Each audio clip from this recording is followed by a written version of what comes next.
ان دونوں کی انرجیز اور طاقتیں ایک دوسرے کو نیچا گرانے میں ضائع ہو رہی ہیں۔ یہ اپنی نمازوں میں صحابہ کو گالیاں دیتے ہیں، یہ بہت بڑا جھوٹ اور بہتان ہے۔ یاد رکھیے گا میرے سنی بھائیوں، یہ اتنا بڑا جھوٹ ہے، اتنا بڑا بہتان ہے۔ میں نے پاکستان سے عراق اور ایران تک میں گیا ہوں، وہاں پر میں نے ان کے پیچھے نمازیں پڑھی ہیں، ان کی نماز میں کوئی اس طرح کی گالیاں موجود نہیں ہیں۔ بسم اللہ والصلاة والسلام علی رسول اللہ وآلہ ومن والاه۔ السلام علیکم ورحمۃ اللہ وبرکاتہ۔ امید کرتا ہوں آپ لوگ خیریت سے ہوں گے۔ اللہ عز و جل آپ سب کو اپنے حفظ و امان میں رکھے۔ اس سال الحمدللہ عز و جل 40 امام حسین علیہ السلام میں شرکت کا موقع ملا۔ پاکستان سے عراق روانگی ہوئی اور وہاں پر مجھے شیعہ کلچر کو، ثقافت کو اور شیعہ لوگوں کو قریب سے دیکھنے کا مجھے موقع ملا ہے۔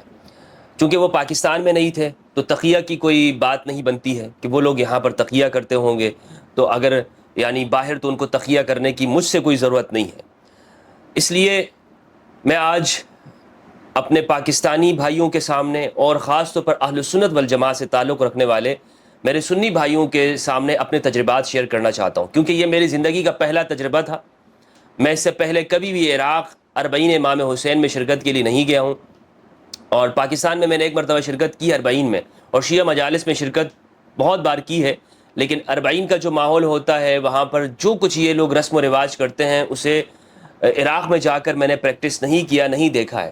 تو اس لیے میں نے وہاں پر ان کو کیسا پایا، میں کیوں گیا ہوں، کیا وجہ ہے، اور وہاں ان لوگوں کا رویہ شیعہ کا سنی کو دیکھ کر کیا ہوتا ہے، اور یہ وہاں پر کیا عبادات کرتے ہیں، کیا کچھ ہوتا ہے، ان سب کو میں آج آپ کے سامنے بیان کرنا چاہتا ہوں۔ اور سب سے بڑی بات یہ ہے کہ جو بھی بیان کروں گا انشاءاللہ عز و جل، جس طرح میں نے دیکھا ہے اس کو بلا کم و کاست، جس طرح دیکھا ہے اسے آپ کے سامنے بیان کروں گا، چاہے یہ کسی کو پسند آتا ہے یا چاہے اس سے کوئی ناراض ہوتا ہے، چاہے اس سے کوئی خفا ہوتا ہے یا کوئی خوش ہوتا ہے، میں آپ کے سامنے سچ بیان کروں گا انشاءاللہ جو کچھ میں نے وہاں پر دیکھا ہے۔ سب سے پہلی بات تو یہ ہے کہ میں وہاں کیوں گیا، جبکہ صورتحال یہ ہے کہ یہاں پاکستان میں اتنی بڑی دیواریں حائل کر دی گئی ہیں کہ ایک سنی شخص وہ کسی شیعہ کی مجلس میں نہیں جا سکتا ہے، اتنا مشکل بنا دیا گیا اسے، جھوٹ بول کر، پروپیگنڈا کر کے دوسرے مسلمان سے دور کیا گیا ہے کہ جناب یہ کسی سنی کو نقصان پہنچانا ثواب سمجھتے ہیں، اور اسے اس کے بارے میں یعنی جو اس کو پلایا جائے گا، جو کھلایا جائے گا، وہ سب کچھ اس طرح کے ہے، مثلا اس میں پیشاب ملا دیا جاتا ہے وغیرہ وغیرہ۔ تو لہٰذا ایک سنی کے ذہن میں وہ نفرت بیٹھ گئی ہے، وہ دیوار بن گئی ہے، اس لیے وہ یہاں پر شرکت نہیں کرتے ہیں۔ تو آپ دیکھیں کہ میں نے پاکستان سے بڑھ کر وہاں عراق میں گیا، اور وہاں جا کر میں نے دیکھا کہ یہ چیزیں کیا ہیں، اس لیے میرے لیے یہ بالکل ایک نیا تجربہ ہے۔ سو میں سمجھتا ہوں کہ اس سے دوسرے لوگوں کا بہت فائدہ ہوگا انشاءاللہ، اگر وہ میری باتوں کو حق سچ سمجھیں گے، اور میں ان کے سامنے حلفیہ کہہ رہا ہوں کہ جو کچھ میں نے جس طرح دیکھا ہے وہ آپ کے سامنے بیان کروں گا انشاءاللہ عز و جل۔ پہلی بات یہ ہے کہ میں کیوں گیا۔ اس سوال کا جواب یہ ہے کہ میں اس لیے گیا ہوں کہ ہم یہاں پر پاکستان میں اور دنیا بھر میں دیکھتے ہیں کہ مسلمانوں کے جو دو بازو ہیں، شیعہ اور سنی، یہ آپس میں باہم دست و گریباں ہیں۔ اس کا ہاتھ اس کے گریبان میں ہے اور اس کا ہاتھ دوسرے کے گریبان میں، دونوں نے ایک دوسرے کے گریبان پکڑے ہوئے ہیں اور لڑ رہے ہیں۔ ان دونوں کی انرجیز اور طاقتیں ایک دوسرے کو نیچا گرانے میں ضائع ہو رہی ہیں۔ ابھی پاکستان میں آپ دیکھیں، یہاں پر 40 امام حسین ہوا، اس کے بعد پھر وہ کہتے ہیں کہ سنیوں نے اپنی طاقت ظاہر کی۔ کیا یہ ضروری ہوتا ہے کہ اگر ایک فرقہ وہ اپنی طاقت ظاہر کرے یا وہ باہر نکلے، اپنی پریکٹس کرے، رسم و رواج دکھائے، تو دوسرا فرقہ یہ سمجھے کہ مجھے بھی اپنی پاور شو کرنی ہے؟ تو اس کا مطلب یہ ہے کہ ہم مذہب سے زیادہ سیاست کے عادی ہو گئے ہیں، اور ہم ان چیزوں کو بھی سیاست کے اعتبار سے دیکھتے ہیں۔ تو یہ اختلافات ہیں، اس لیے ضروری یہ ہے کہ ایک مسلمان دوسرے مسلمان کے قریب ہو۔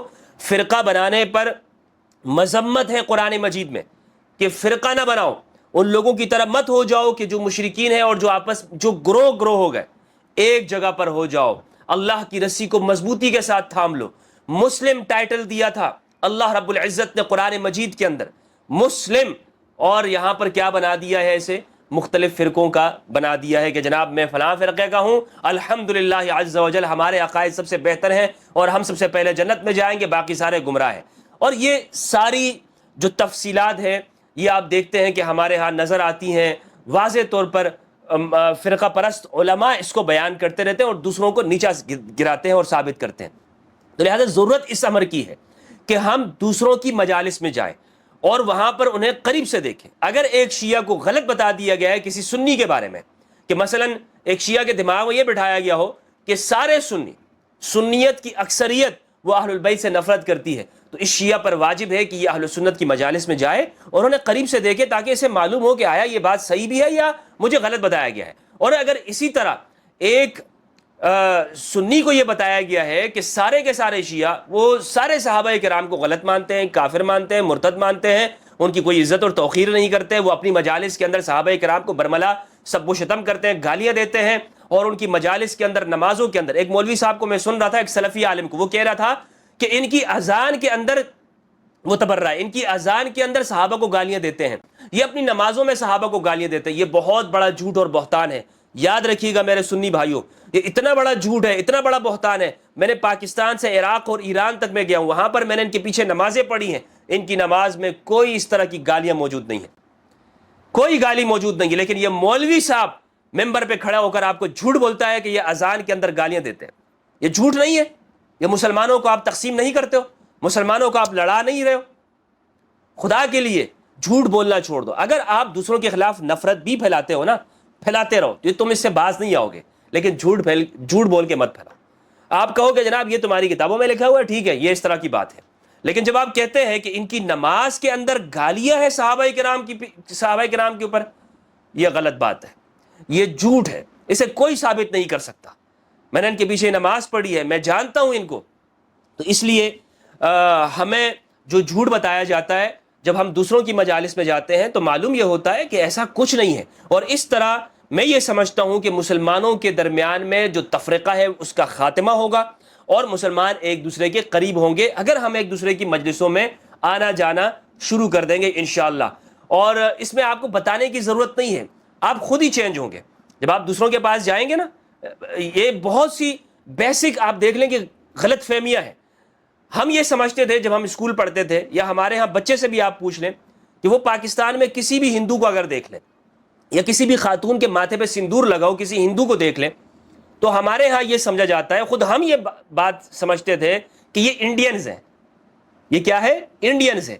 حالانکہ ایسا نہیں ہے، کہ یعنی ہم یہ سمجھتے ہیں کہ جو بھی ہندو ہوگا وہ انڈینز ہوگا، اور وہاں انڈیا میں بھی یہی سمجھا جاتا ہے کہ جو بھی مسلمان ہوگا تو وہ پاکستانی ہوگا۔ اور اسی طرح امریکہ کے اندر، دنیا بھر کے اندر مجھے لوگوں نے بتایا ہے کہ ہمارے ہاں اسکول کے اندر بچوں سے پوچھا جاتا ہے کہ ایک مسلمان بچے سے کہ تم مسلمان ہو، تم پاکستانی ہو، وہ اس کو یہ نہیں سمجھتے کہ امریکی ہیں، یہ یہاں کا شہری ہے۔ یہ کیا ہے؟ یہ غلط فہمیاں ہیں۔ یہ کس طرح سے دور ہوں گی؟ یہ اس طرح دور ہوں گی کہ جب ہم ایک دوسرے کو اپنے بارے میں بتائیں گے اور ان کے پاس آنے جانے کا سلسلہ شروع کریں گے۔ اور میں نے الحمدللہ جہاں تک میں گیا ہوں میں نے دیکھا ہے کہ جو ہمیں بتایا گیا تھا کہ یہ نمازوں کے اندر گالیاں دیتے ہیں، ان کی اذان کے اندر گالی موجود ہے، اور ان کی دعاؤں کے اندر گالیاں موجود ہیں، ان کی پریکٹس کے اندر یہ وہاں کربلا کے اندر شرک کرتے ہیں۔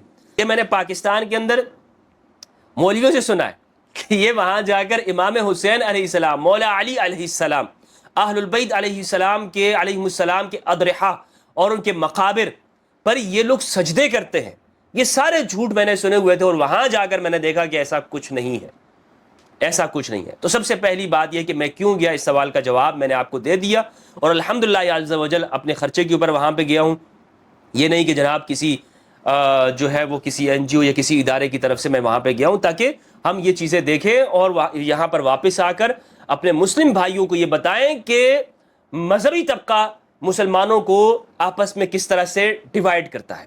دوسری بات یہ ہے کہ قرآن مجید کے ساتھ ہمیں جڑنا چاہیے تھا، ہمیں نصوص کے ساتھ جڑنا چاہیے۔ نصوص کہتے ہیں قرآن و سنت اہل بیت، جو نبی صلی اللہ علیہ وآلہ وسلم نے اس امت کے لیے چھوڑ دیا۔ اہل سنت والجماعت کے پاس صحاح ستہ ہے، حدیث کی کتابیں ہیں، قرآن مجید ہے۔ تو ایک سنی کو چاہیے کہ وہ اس نص کے ساتھ جڑ جائے، قرآن و حدیث کے ساتھ جڑ جائے۔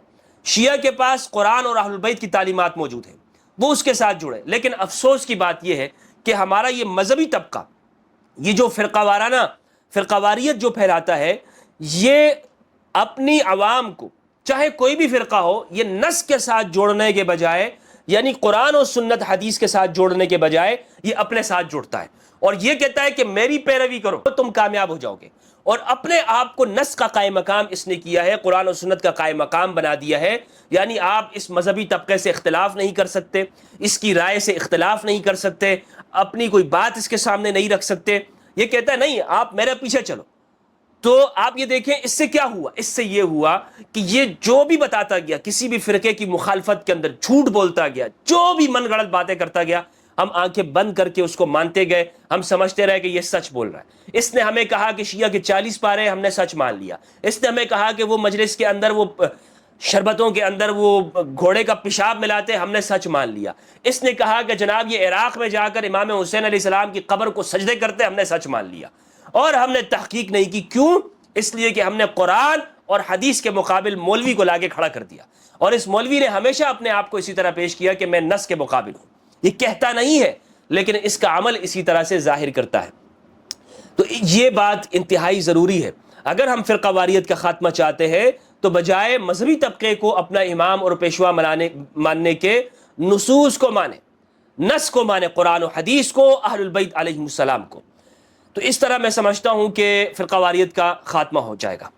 وہاں پر جب میں گیا تو میں نے بہت سارے شیعہ حضرات مجھ سے ملتے تھے, اور یہاں میں ایک چیز آپ کے سامنے ظاہر کرنا چاہتا ہوں کہ کچھ لوگوں نے مجھ سے یہ پوچھا کہ کیا آپ شیعہ ہو چکے ہیں. شیعہ لوگوں نے پوچھا آپ کنورٹ ہو چکے ہیں یا نہیں ہو چکے. یہ باتیں ضرور پوچھی ہیں, میں یہ سمجھتا ہوں یہ پوچھنا بھی مجھے معیوب لگا. اس کی وجہ یہ ہے کہ جب آپ میں اپنے آپ کو کسی فرقے میں نہیں رکھتا. یعنی اگر آپ یہ کہتے ہیں کہ میں سنی ہوں اور میں اپنے آپ کو سنیت میں رکھتا ہوں لیکن سنی فرقے میں نہیں رکھتا, اس میں بڑا فرق ہے. یعنی میں یہ کہتا ہوں کہ جناب میں قرآن و سنت کا پابند ہوں, نبی صلی اللہ علیہ وآلہ وسلم کی سنت کا پیروکار ہوں, سنت پہ چلتا ہوں. تو یہ اس معنی میں تو شیعہ بھی سنی ہے, اور اس معنی میں ہر مسلمان کو سنی ہونا چاہیے. لیکن یہ جس معنی میں یہاں پر سنیت کا اطلاق ہوتا ہے فرقے کے معنی میں, اس میں نہیں ہوں. اسی طرح شیعہ آپ دیکھ لیں کہ ہر مسلمان اس کو شیعہ نے علی ہونا چاہیے. کہ ہم یہ کہتے ہیں میں شیعہ ہوں, یعنی اس معنی میں کہ میں علی کا شیعہ ہوں, امام حسین کا شیعہ ہوں. اگر کربلا میں ہم ہوتے تو امام حسین علیہ السلام کے ساتھ ہوتے, یزید کے ساتھ نہ ہوتے. ہر مسلمان یہ کہے گا نا, بڑے سے بڑا ناسبی بھی آپ کو یہ کہے گا کہ ہم امام حسین علیہ السلام کے ساتھ ہیں. تو اس معنی میں تو سب شیعہ ہیں. لیکن اس معنی میں کہ جناب جو فرقے کے معنی میں ہے, اس معنی میں شیعت اپنے آپ کو ہم نہیں شمار کرتے ہیں. اسی طرح آپ دوسرے ٹائٹلز دیکھ لیں. مثلا میں اگر یہ کہوں کہ میں انسانی حقوق کا قائل ہوں, کہ ہر انسان کو فریڈم آف سپیچ ہونی چاہیے, تو اس کا مطلب یہ نہیں کہ میں سیکولر آپ مجھے کہہ دیں, میں انسانی حقوق کو مانتا ہوں. اسی طرح میں اگر یہ کہتا ہوں کہ آپ کو آزادی ہے, تو یہ مراد ہرگز نہیں ہے کہ آپ مجھے کہیں کہ یہ لبرل آدمی ہے. ہاں, لیکن اس معنی میں یعنی جو آج کل دنیا کے اندر نافذ ہے, تو اس کی تشریحات ہر انسان خود کرتا ہے اور بتاتا ہے کہ میں کس جگہ پر اپنے آپ کو سمجھتا ہوں. لہٰذا جب آپ کسی کو اہل بیت کا ذکر کرتے ہوئے دیکھیں تو اسے فوراً یہ نہ کہا کریں کہ یہ شیعہ ہے اور آپ شیعہ ہو چکے ہیں. یہ سوال, اس چیز کو میں معیوب سمجھتا ہوں اور مجھے معیوب لگا بھی ہے.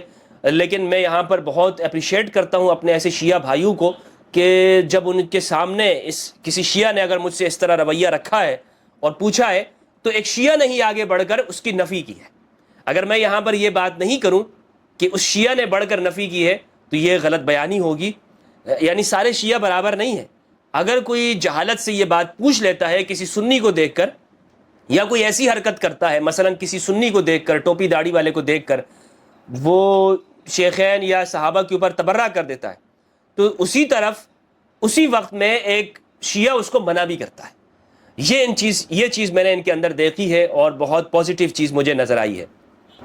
اربعین امام حسین دراصل کیا ہے؟ اربعین میں سفر کیا جاتا ہے نجف سے لے کر کربلا تک. بعض لوگ اپنے گھر سے پیدل نکلتے ہیں, اور خواہ ان کا گھر کسی بھی جگہ موجود ہو, بصرہ کے ہیں وہ, یا بغداد کے ہیں, یا ایران سے بھی کچھ لوگ پیدل نکلتے ہیں, اور یہ سفر کرنا ہوتا ہے کربلا تک. اور جو ضعیف لوگ ہیں وہ گاڑی کے ذریعے بھی چلے جاتے ہیں, بعض لوگ بائی ایئر جاتے ہیں.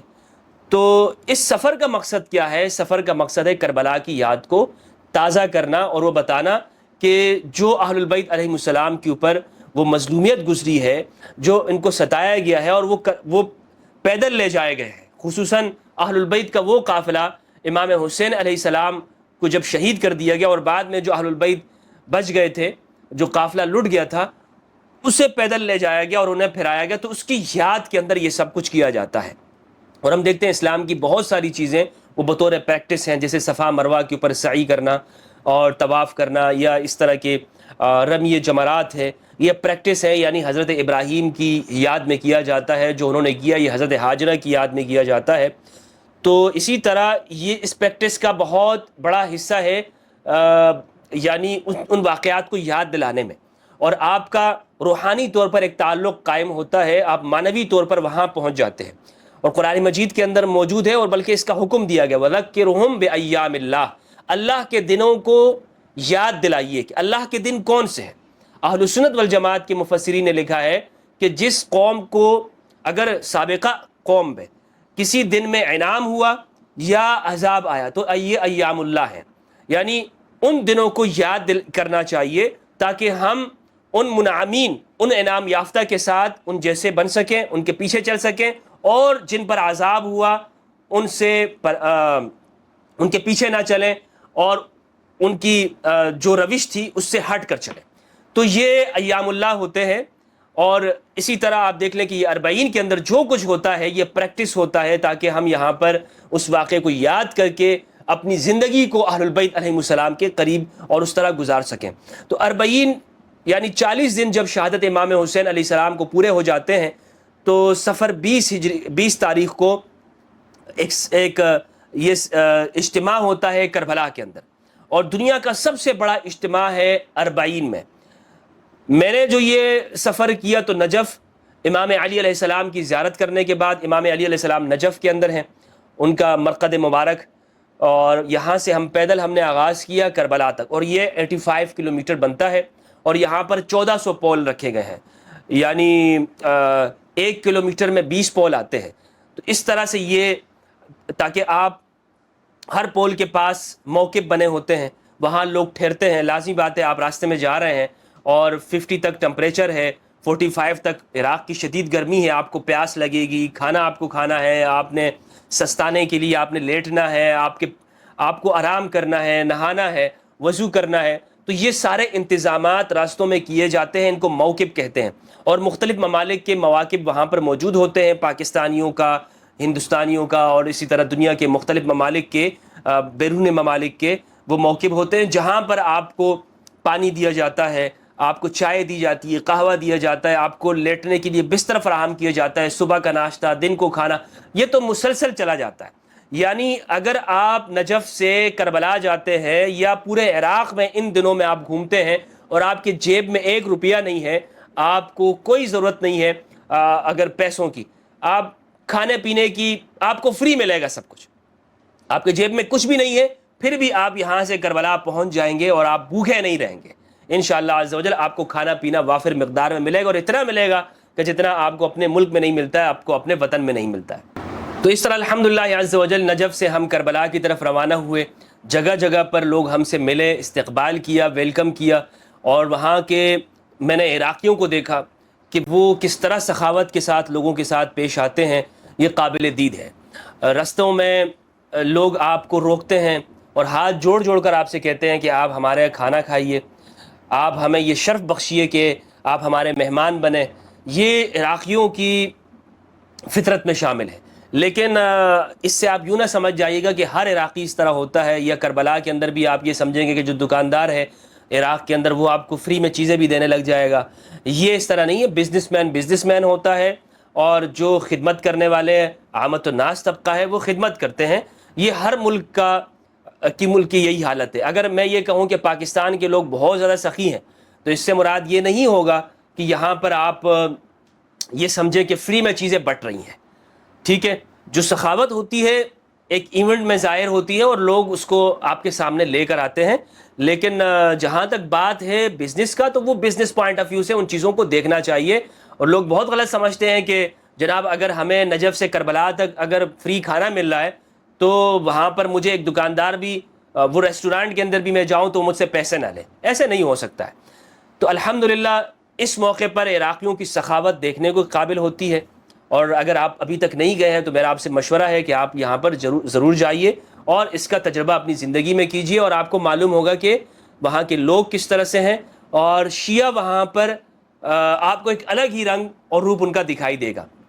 اسی طرح میں نے وہاں پہ دیکھا کہ جو ان کا سسٹم ہے، تربیتی نظام، کہ ہر شخص ایک لائن میں چل رہا ہے، اور کوشش یہ ہو رہی ہے کہ لوگوں پر ایثار کیا جائے۔ بچے ہیں وہ پانی پلا رہے ہیں، اگر کسی پاس دینے کے لیے کچھ نہیں ہے تو وہ کھڑا ہو کر یا حسین یا علی کہہ رہا ہے. اور تربیت کا ایک نظام ہے. یہ شیعیت کی بہت بڑی طاقت ہے اور پازیٹیو چیز میں نے دیکھی ہے. مرجعیت کی طاقت ہے یہ کہ یہ ایک مرجع کے اوپر جمع ہے. مراجع ان کے اندر مختلف ہے لیکن اس جگہ پر آ کر سارے شیعہ ایک ہو جاتے ہیں اور اس ایونٹ میں آپ کو نظر آتا ہے کہ ان کی تربیت ہو رہی ہے. اور یہ جو ان کا مرجع کا نظام ہے اس کی بہت بڑی طاقت ہے. اس نے شیعیت کو آج تک متحد رکھا ہے.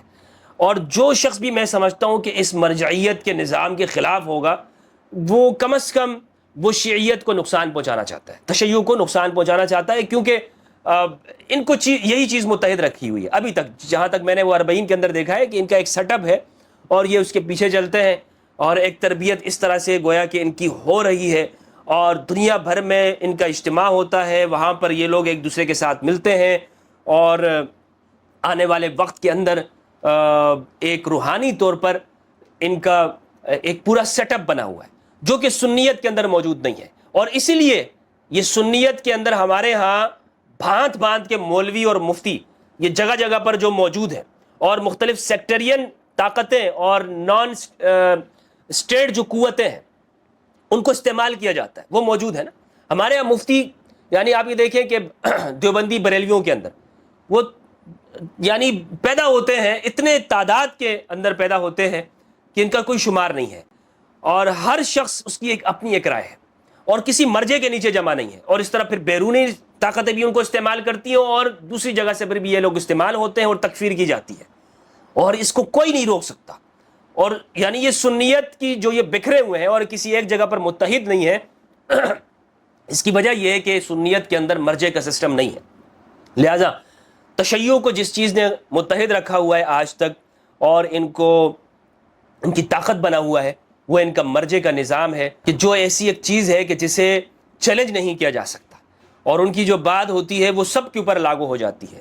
یہ آپ کو 40 کے اندر واضح طور پر دکھائی دے گا, ایک تربیت کا نظام اور ایک مرجعیت کی طاقت اور اس کے پیچھے ان کا بالکل فدائیانہ انداز کے اندر چلتے جانا. یہ آپ کو سب کچھ وہاں پر دکھائی دے گا 40 امام حسین کے اندر. میں نے یہ سنا تھا کہ یہ لوگ وہاں پر شرک کرتے ہیں, سجدہ کرتے ہیں مولا علی کے مزار پہ جا کر قبر کو سجدہ کرتے ہیں, وہاں باقاعدہ نماز پڑھتے ہیں. ایسا نہیں ہے. ہاں یہ بات ضرور ہے کہ جب نماز کا وقت ہوتا ہے تو نماز پڑھی جاتی ہے اور ویسے بھی وہاں پر داخل ہو کر ارد گرد میں مزار کے احاطے کے اندر نماز پڑھی جاتی ہے, لیکن اس کا رخ ایسا نہیں ہوتا کہ وہ امام علی علیہ السلام کو سجدہ کریں. میں نے خود وہاں پہ نمازیں پڑھی ہیں, ارد گرد میں نمازیں ضرور پڑھی جاتی ہیں.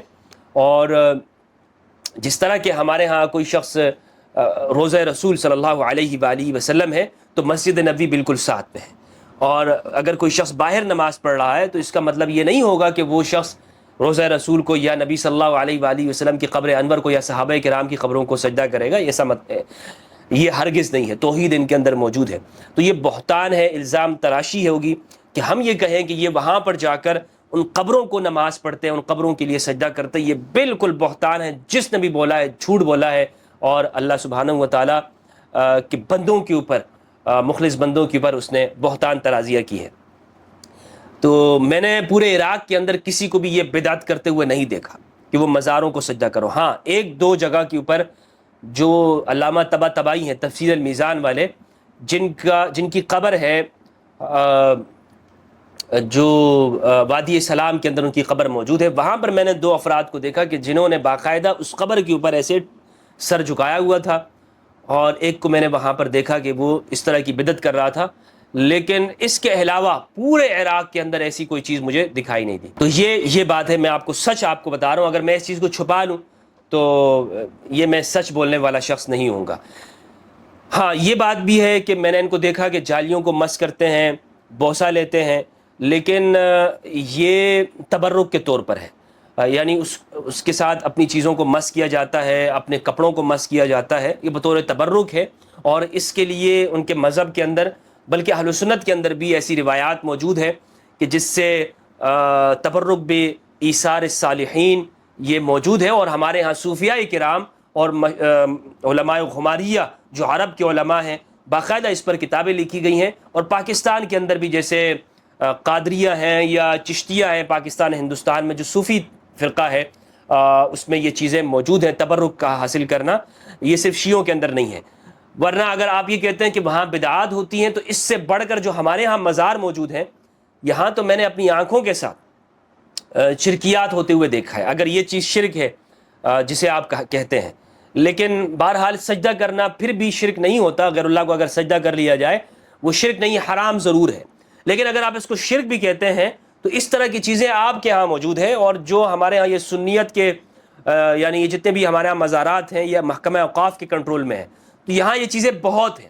یہ کہنا چاہتا ہوں اس کی بنسبت وہاں جو نجف اشرف ہے یا الاتباء العباسیہ ہے یا الاتباء العلویہ ہے یا الاتباء الحسینیہ ہے، اس کے اوپر وہاں کے علماء کا کنٹرول موجود ہے۔ یہ چیز واضح طور پر مجھے دکھائی دی ہے کہ ایسی کوئی بدعت وہاں پر دیکھنے میں نظر نہیں آئی ہے، یہ میں آپ کو صاف بتاتا چلوں۔ اسی طرح میں نے آپ کو بتایا کہ جو اہل عراق کا زائرین کے ساتھ رویہ ہے، ہم نے دیکھا کہ لوگ گاڑیوں میں آئے اور ہمیں روک کر باقاعدہ انہوں نے کھانے پیش کیے۔ اگر کسی نے گھر کے اندر کوئی آئس کریم بنائی ہوئی ہے، کوئی فالودہ بنایا ہوا ہے، کوئی ایسی چیز بنائی، کوئی اچھی چیز ہے، تو اس نے اوپر جیسے کشمش کے لگائی ہوئی ہے اور اس طرح بادام، یہ ساری چیزیں پیش کی جاتی ہیں اور لوگوں کو کھلایا جاتا ہے، پانی کی بوتلیں پیش کی جاتی ہیں۔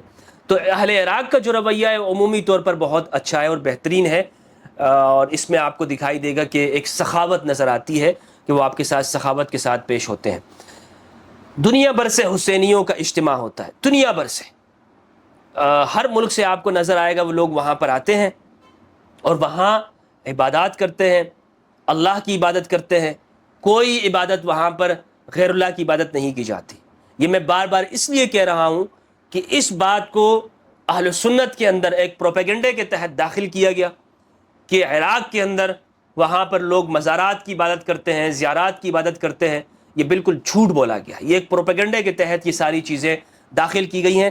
وہاں پر صرف اور صرف حسینیوں کا اجتماع ہوتا ہے کہ جو امام حسین علیہ السلام سے محبت کرتے۔ شیعہ لوگ اس لیے جاتے، اور میرا جانے کا مقصد بھی یہ تھا کہ میں امام حسین علیہ السلام کو خراج عقیدت پیش کروں، اور یہ عہد کروں وہاں پر کہ امام حسین علیہ السلام، اہل البیت علیہ السلام، ہم آپ کے ساتھ ہیں، ہمارے قلوب، ہمارا ایمان وہ آپ کے ساتھ ہے، ہم ناصبیوں کے ساتھ نہیں ہیں۔ ان لوگوں سے برات کرتے ہیں کہ جنہوں نے اہل البیت پہ ظلم و تشدد کیا، ظلم و ستم کیا، اہل البیت کو شہید کیا، ان کو دربدر کیا، ان لوگوں سے برات کا اظہار کرتے ہیں۔ یہ ہمارا ایمان ہے، اس کا اقرار ہر مسلمان کو کرنا چاہیے، خواہ وہ پاکستان میں ہو، خواہ وہ ہندوستان میں ہو، امریکہ میں ہو، یا دنیا کے کسی بھی کونے کے اندر موجود ہو، وہ یہ اقرار کرتا ہے کہ ہم اہل البیت کے ساتھ ہیں۔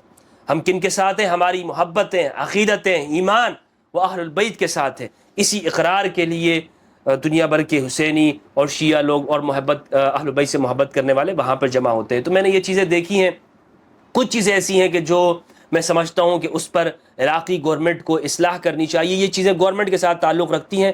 عامت الناس کا رویہ بہت اچھا دیکھا ہے، ٹمپریچر وہاں زیادہ ہے تو جو رستے ہیں ان کو بہتر کرنے کی کوشش ہونی چاہیے، اور اسی طرح صفائی کا اہتمام ہونا چاہیے۔ اگر ہم یہ سمجھتے ہیں کہ ہم اہل البیت علیہ السلام ان کی اتباع ہو اور محبت ہو، تو ان کی پیروی یہ بھی ہے کہ آپ نے صفائی کا اہتمام کرنا ہے۔ کچرا بہت دیکھا گیا کہ جو میں سمجھتا ہوں انتظامی طور پر بہت بڑی خامی اور کمزوری ہے۔ میں نے پہلے بھی نشاندہی کی تھی کہ وہاں عراق کے اندر جو نہر فرات ہے اس کا صحیح اہتمام ہونا چاہیے۔ اب کی بار جب میں گیا تو الحمدللہ میں نے دیکھا کہ اس کو ایک بارڈر کیا گیا ہے اور اس کے ارد گرد انتظام کیا گیا، اور پانی وہاں پر آرٹیفیشل طریقے پر اس کو چھوڑا گیا ہے، لیکن پھر بھی اس کو مزید اس کو صاف کیا جا سکتا ہے، فلٹر کیا جا سکتا ہے، تاکہ وہاں سے لوگ تبرک بھی لے سکیں، اور جو وہاں سے اگر پانی پینا بھی چاہے تو پی بھی سکے۔ تو اب وہ اس قابل نہیں ہے کہ اس کو پیا جا سکے، لیکن بہرحال اور بھی بہت ساری چیزیں ہیں، اس کی اصلاح کی جا سکتی ہے۔ لیکن پھر میں کہوں کہ اتنا بڑا اجتماع ہوتا ہے کہ اگر وہ میں سمجھتا ہوں اگر پاکستان میں بھی ہو تو اس کی حالت بہت بری ہو جائے گی، لیکن وہاں پر ہوتا ہے، اور اللہ کا لاکھ لاکھ شکر ہے کہ بہت امن و اطمینان کے ساتھ ہو گیا۔ سیکورٹی کی صورتحال وہاں پہ بہت بہتر بنائی جاتی ہے، ہر جگہ پر جا کر چیکنگ ہوتی ہے، چاہے کوئی بھی ہو، وہاں پر ایک خاص طریقے سے گزرنے کے بعد، سیکورٹی کے مرحلے کے بعد آپ پریکٹس کر سکتے ہیں، آپ چیزوں کے اندر شریک ہو سکتے ہیں۔ اللہ سبحانہ و تعالیٰ سے دعا ہے کہ پروردگار ہمیں قرآن مجید میں تدبر کرنے اور اہل بیت علیہ السلام کی اتباع کرنے کی توفیق عطا فرمائے۔ ہاں یہ بات ضرور ہے کہ میں نے یہ چیزیں جو دیکھی تھی وہ آپ کے سامنے اسی طرح میں نے پیش کی ہیں، اس میں بلا کم و کاست مبالغہ کیے ہوئے یہ میں نے آپ کے سامنے رکھی ہیں، اور میرا مقصد فقط واحد یہ ہے کہ مسلمان وہ ایک دوسرے کے قریب ہوں۔ دنیا بھر کے انسان، دنیا بھر کے مذاہب کے درمیان میں موجود جو غلط فہمیاں ہیں اس کا خاتمہ ہو، چاہے وہ کسی بھی مذہب کے بارے میں غلط طور پر سن لیا اور اسے سمجھ لیا، اس کا خاتمہ ہو، اور انسانیت ایک دوسرے کے قریب ہو، مسلمان ایک دوسرے کے قریب ہوں، تاکہ ہم اپنے وطن کو اور پوری دنیا کو امن کا گہوارہ بنا سکیں، اور اس طرح انسانیت پھر سے صراط مستقیم پہ چلے، مستقیم ہو جائے۔ کیا ہو جائے؟ مستقیم ہو جائے۔ والسلام علیکم ورحمۃ اللہ وبرکاتہ۔